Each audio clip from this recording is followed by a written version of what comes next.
Bueno, esto es para iniciar las clases de diseño de interfaces y dado que eh, hoy tenemos puente, vamos a avanzar la clase con este pequeño material.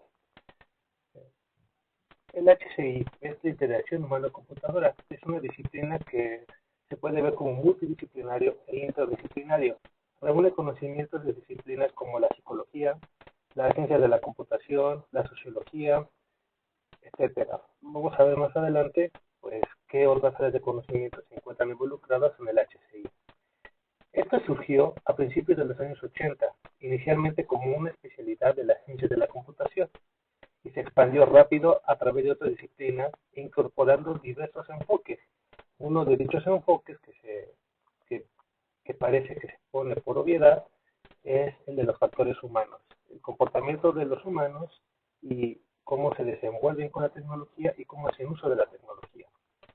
Para obtener una interfaz gráfica de usuario eficiente y usable, implica comprender y potenciar mejor a los usuarios, es decir, aquellas personas que van a utilizar esa aplicación, ya sea por entretenimiento, para solucionar tareas, porque se lo piden en sus trabajos, porque tienen que operar con maquinaria y esa maquinaria requiere, pues, o hace uso de algún software, o simplemente la maquinaria es mecánica, pero cuenta con elementos para cual operarla, ¿no? Entonces ahí está involucrada una máquina y por lo tanto ahí está involucrada la interacción humano-máquina.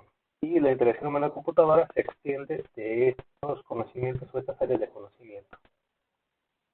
El HCI es una disciplina relacionada con el diseño, implementación y evaluación de sistemas interactivos para uso humano con el estudio de los grandes fenómenos que están alrededor de ellos.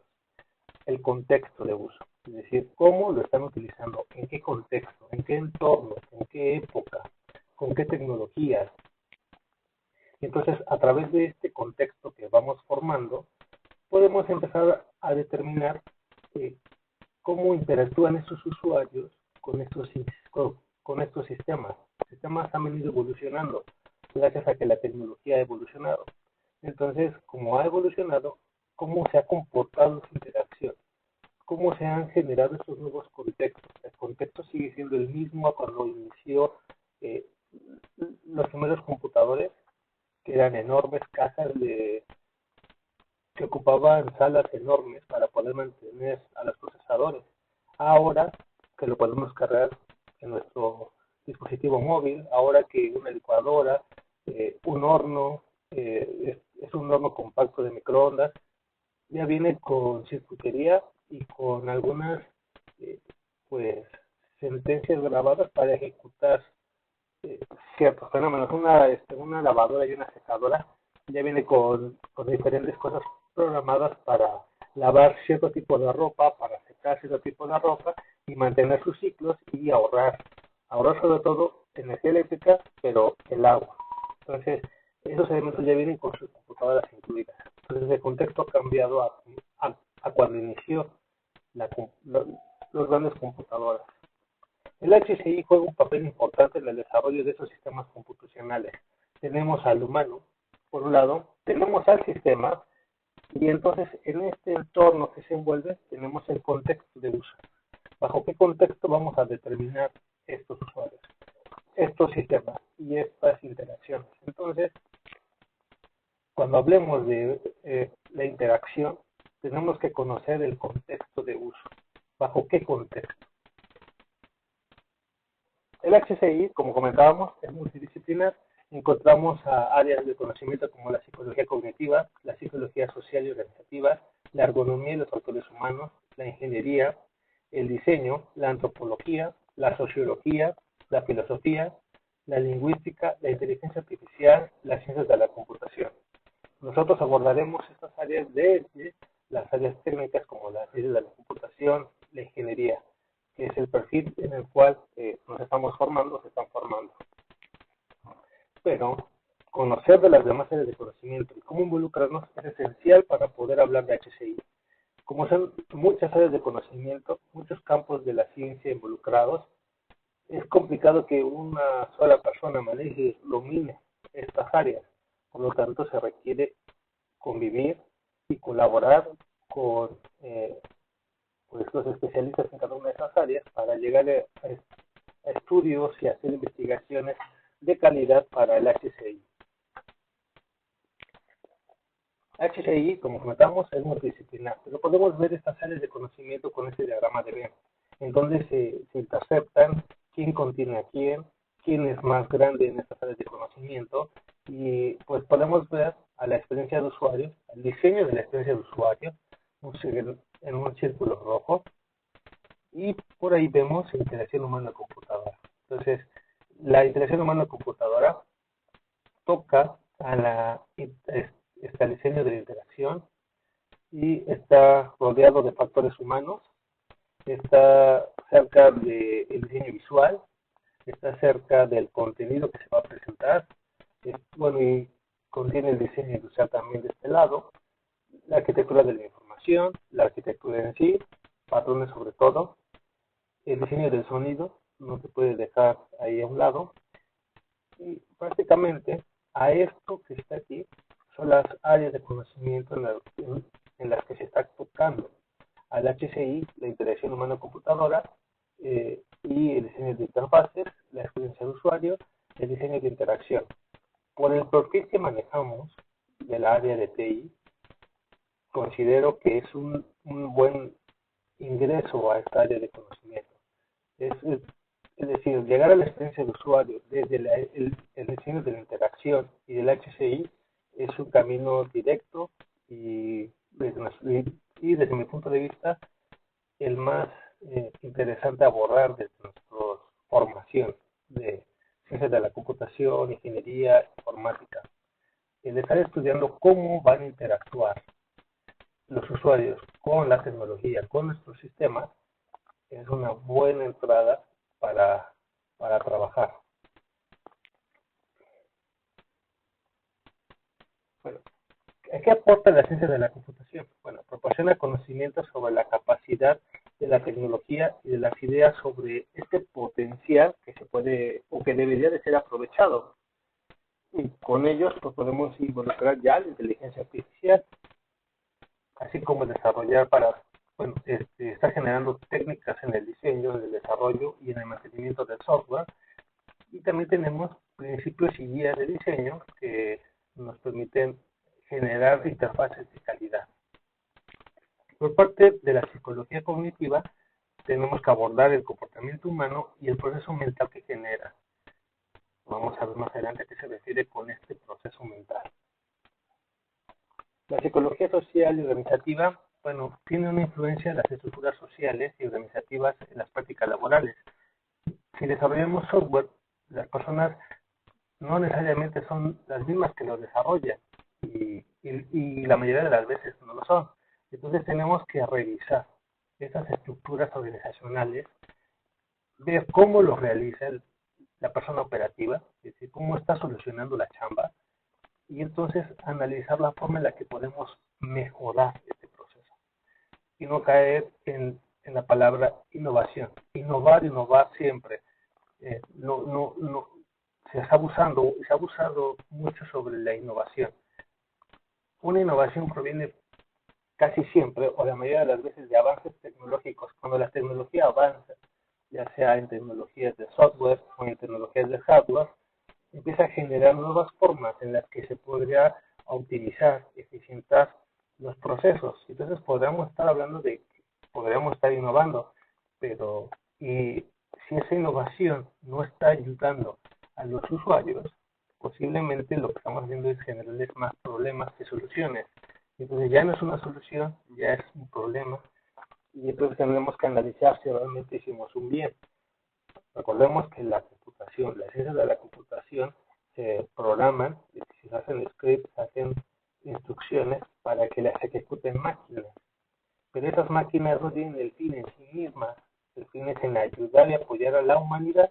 Entonces, si la humanidad está recibiendo beneficios, toda la humanidad, no un sector, no un grupo, no el sector político, no el sector militar, no, la humanidad en sí, como nos dicen la filosofía y la sociología, en pro de la humanidad, entonces eh, podemos decir que estamos innovando adecuadamente porque está trayendo beneficios a la humanidad De lo contrario, no debería de abordarse ese tema, no debería de seguir, bueno, de continuar ese camino.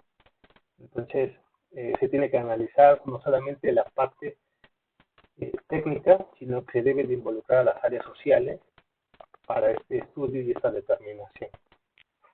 Por eso no podemos dejar fuera a la sociología y a la filosofía. Jamás se debe dejar fuera en términos del avance tecnológico. Bueno, la ergonomía y los factores humanos. El diseño y definición de artefactos para distintos entornos de trabajo. Se tiene que analizar las características humanas de estos rasgos. Por ejemplo, si se va a diseñar un mouse, es decir, un instrumento óptico para controlar el puntero en la computadora, tenemos que analizar y estudiar las manos de los humanos, quienes lo van a utilizar. Si lo van a utilizar con la derecha, si lo van a utilizar con la izquierda, que sea de una fácil agarre, que sea cómodo, que no genere dolores a largo plazo, y si va a generar dolores a largo plazo, que sean los menos, y eso se tiene que analizar estos factores humanos para empezar a diseñar un dispositivo que se acopla adecuadamente al promedio de las manos humanas. Entonces, tenemos que estar estudiando los factores humanos. Eso es para diseñar un mouse. ¿Pasará lo mismo para diseñar un software? La respuesta es sí. Tenemos que analizar estos factores humanos para generar la mejor propuesta de software que le dé solución a los problemas que tienen los usuarios. Entonces sí, tenemos que analizar estos factores humanos. Bueno, existe el no quiero aprender más cosas. En el ser humano está el caso de, yo ya no quiero aprender más y mi cerebro está en el hecho de que ya lo que está aprendiendo es lo esencial y no voy a aprender cosas innecesarias. Entonces necesitamos analizar estas situaciones para poder generar interfaces de usuario de fácil comprensión, fácil recordar, que le faciliten la vida diaria del usuario, y entonces estamos sí haciendo que aprendan, pero que ellos no sientan que no perciban que están aprendiendo, es decir, que sea más mecánico, que se pueda hacer memorable y que pueda ser recordable sin el hecho de que sufran mentalmente recordando demasiado el cómo utilizar la interfaz. Ejemplo de algo que no es memorable y que jamás lo ha sido, desde al menos desde que tengo uso de razón del SAT, de la página del SAT. La SAT puedes entrar una vez, llegar a ese lugar, es decir, a ese lugar que tú necesitas, que como usuario requieres, una vez y tal vez no lo vuelvas a repetir. Inclusive aunque llegaras a guardar esa página en favoritos, posiblemente ya no es la misma. Y eso es no pensar en los factores humanos, y entonces es no pensar ni ayudar a los usuarios. Entonces, no hacer páginas como las del SAT. Número 1, como profesor de la Facultad de Ciencias, mis alumnos jamás podrían hacer ni deberían hacer páginas estilo el SAT. No, por favor, jamás. Bueno, y la lingüística, ¿qué nos ayuda? Lenguajes de comandos. Nos dan la sintaxis y la semántica, y con ella podemos generar los scripts para proporcionar implementaciones que solucionen problemas. Pero esa sintaxis y semántica está tomando más fuerza con el lenguaje natural y con la inteligencia artificial. Bueno, en la lingüística algo que siempre hay que tener presente es la internacionalización. Es utilizar lenguajes o contenidos que sean adaptables a la región a la cual los usuarios están accediendo al contenido.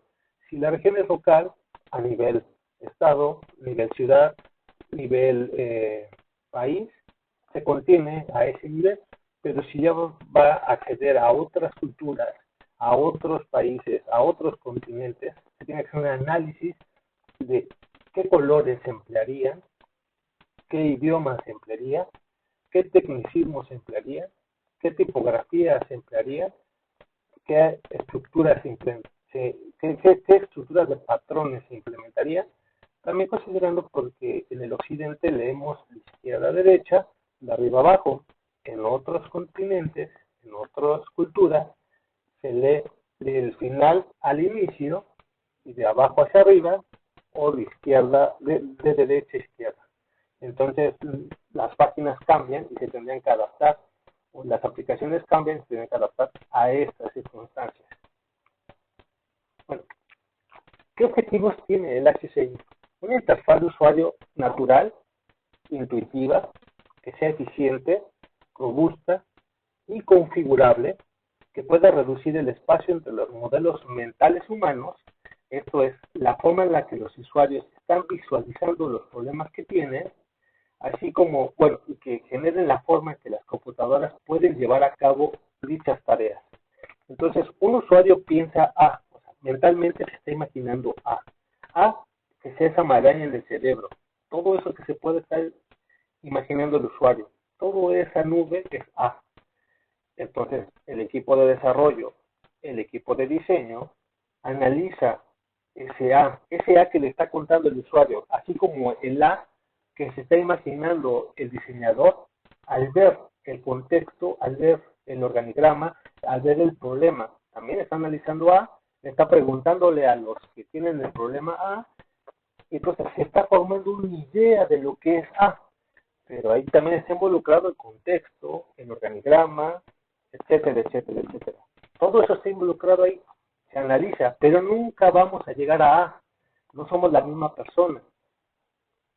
Aunque nos las contaran 1000 veces, ellos piensan A y nosotros bajo todo ese análisis estamos pensando en A', algo que se parece a A, tal vez se figura A, pero no es totalmente A. Nunca vamos a llegar a tener A. Eso nos tiene que llegar muy, muy, muy en claro. Jamás vamos a tener A. ¿Por qué? Por el simple hecho de que cada persona piensa de manera diferente. Y la persona que tiene el problema o el grupo de personas que tienen el problema te están comentando el problema en sí. Y a lo mejor no lo llegan a abarcar completamente. Posiblemente se van a acercar más de lo que se lo permite todo el contexto, pero jamás no te lo van a poder narrar al 100. Y no podemos estar constantemente preguntándole una y otra y otra y otra vez cuál es el problema, porque la misma persona puede variar sus versiones y por lo tanto el que era A se va convirtiendo en B, se va convirtiendo en C, o se va juntándole más y más cosas y nunca se acaba. Y bueno, entramos en otro conflicto que sería pues el famoso alcanzable. ¿Cuál es el alcanzable del proyecto? Bueno, tenemos que irnos a los objetivos, analizar el problema y determinar, dado el problema, qué objetivos se tienen. Si ya los objetivos ya están totalmente cambiados, tenemos que revisar si el problema es el mismo. Si no es el mismo, se hace un replanteamiento del problema y se vuelven a ajustar los objetivos. Entonces, para estar evitando esto, que entonces no hay nunca un proyecto definido, cuando esto ocurre se dice que no hay un proyecto definido. Entonces, la definición del proyecto es importante, se define el proyecto, se define su documentación, un project charter, y a partir de ahí se empiezan a analizar los requerimientos. Pero bueno, si hablamos en el punto en el que el usuario está pensando A, o este grupo de personas que tienen el problema piensan A, y los que van a diseñar y desarrollar están pensando A', pues ya tenemos un buen acercamiento, ya estamos muy cerca, sabiendo que nunca vamos a poder entender A por completo, pero estamos cerca. A' es mejor que nada, sabiendo siempre que nunca vamos a llegar al A verdadero. Estaremos cerca, pero no vamos a llegar a estar en A. Entonces, esto tiene que ver con el hecho de que no existe una bala de plata en ingeniería de software, y los que ya llevan ingeniería de software a lo mejor han escuchado eso. No existe la bala de plata en el desarrollo de software, ¿no? Esto tiene que ver con los factores humanos, con el contexto de uso, con los factores organizacionales, etcétera. No llegaremos a, y eso no tiene por qué preocuparnos, ¿no? O sea, nos ocupa en determinar un buen análisis que se acerque a A, ¿no? Eso tampoco significa que como nunca vamos a llegar a A, pues no lo hacemos. No fue lo que se quiere decir, no es lo que se quiere decir. Esto es A y nosotros nos acercamos con A'. Es un buen acercamiento.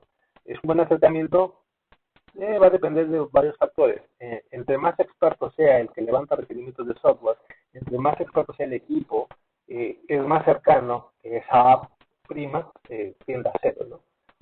Ahí en el infinito, esa delta va a ser igual a cero. Por tanto, pensar en la prima es un buen acercamiento para A y se puede trabajar con ello. Ya podemos trabajar con ello. ¿Sí? El que les quiera vender A siempre, pues está faltando al software, ¿no? A lo mejor por ventas, por agarrar clientes, pues hacen eso, pero pues eso es ya más cuestiones de negocios que de la realidad. Y en el sentido de la realidad, eso no pasa. Bueno, podemos desarrollar o mejorar. ¿En qué sentido? Bueno, los objetivos del HCI es en mejorar en seguridad, en la utilidad, en la efectividad, en la eficiencia y la capacidad de ser usado. En muchos lados conocido como la usabilidad de estos sistemas computacionales. Olvidamos de la seguridad. Los usuarios cuando tienen que ingresar datos importantes, pues tienen que tener la seguridad de que esa información pues va a quedar resguardada y que las personas que van a intentar robarla, porque siempre va a haber personas que van a intentar robar esa información, no accedan de forma rápida a esa información y si acceden a esa información, que no puedan utilizarla en contra de los usuarios dueños de esa información. La utilidad, sí, podríamos decir que es una interfaz hermosa, que fueron horas y horas de desarrollo de software, fueron líneas de código, muchas líneas de código, muchas tazas de café, pero si al final el usuario decide utilizar mejor un Excel, no tiene utilidad, ¿no? O sea, el software no está solucionando el problema, el usuario termina usando Excel. Pero también tiene que ver mucho el hecho de que si la organización ya trabaja, y la mayoría de los usuarios ya trabajan con Excel, determinar de un día para otro, dejar de usar Excel por utilizar otra herramienta, sin hacer un análisis adecuado, es un error. Y el error es el hecho de que tus usuarios operativos ya manejan esa herramienta. Y si vas a cambiar la herramienta y no es lo suficientemente útil, eficiente, fácil de usar, entonces el usuario lo va a ver como más problemático y va a terminar usando pues eh, el Excel, ¿no? Que es la herramienta que por excelencia que más se usa en el mundo, ¿no? Y sí, es una hoja de cálculo, pero es el software que más, sí, según varias portales, es Excel el que más se utiliza. Yo en algún momento llegué a pensar que era Word, pero hay empresas en las cuales tal vez no requieran hacer documentos, pero utilizan más las hojas de cálculo y por eso utilizan Excel. Entonces ese es el software por pues más usado en el mundo, ¿no? Eh, Aquí va una pequeña historia.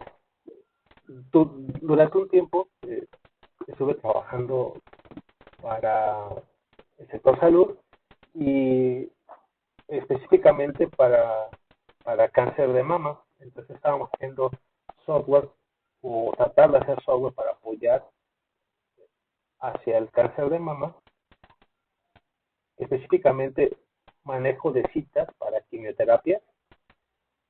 Y cuando hicimos un análisis de la problemática en el hospital Subirán, revisamos cómo llevaban a cabo el seguimiento de los pacientes.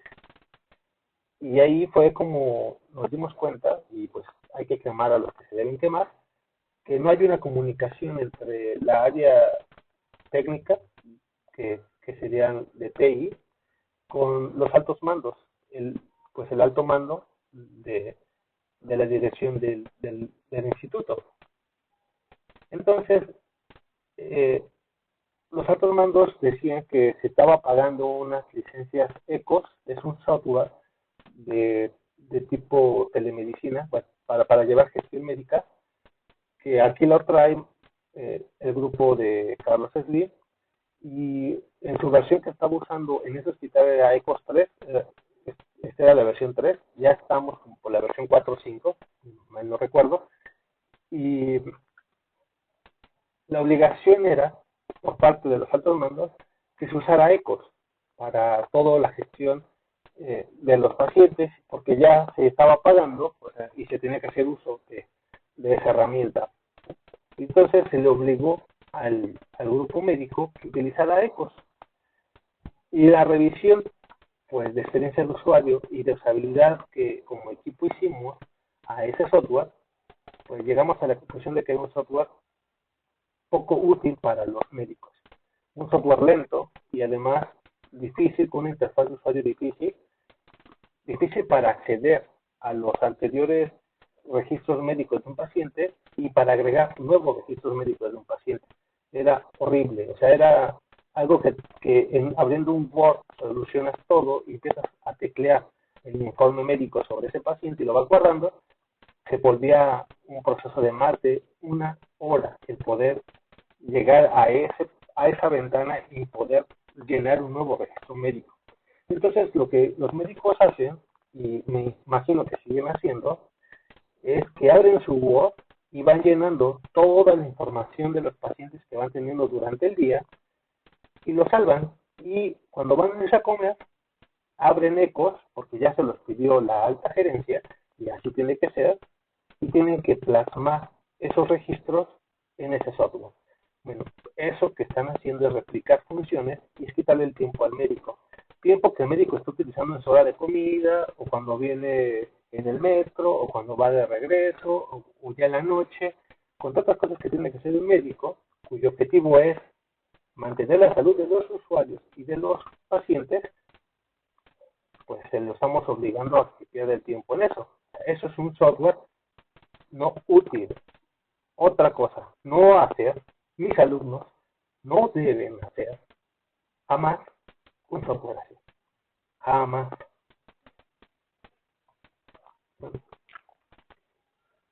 Bueno, objetivos del HCI. Un objetivo principal es implementar aplicaciones seguras, usables y funcionales.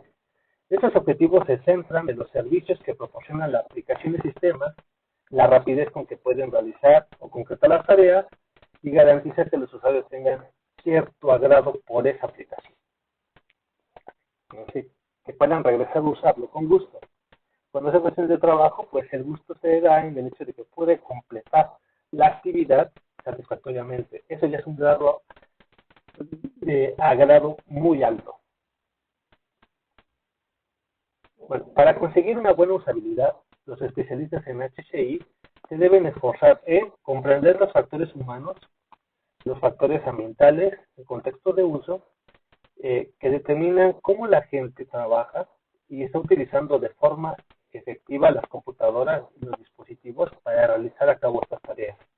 Desarrollar herramientas y técnicas que ayuden a los diseñadores a asegurar que esos sistemas estén disponibles para las actividades que la gente realiza cotidianamente y conseguir una buena interacción que sea eficiente, efectiva y segura entre el usuario con la interacción con el sistema computacional y el resultado que devuelva sea lo que esperaba y sea almacenado de forma segura.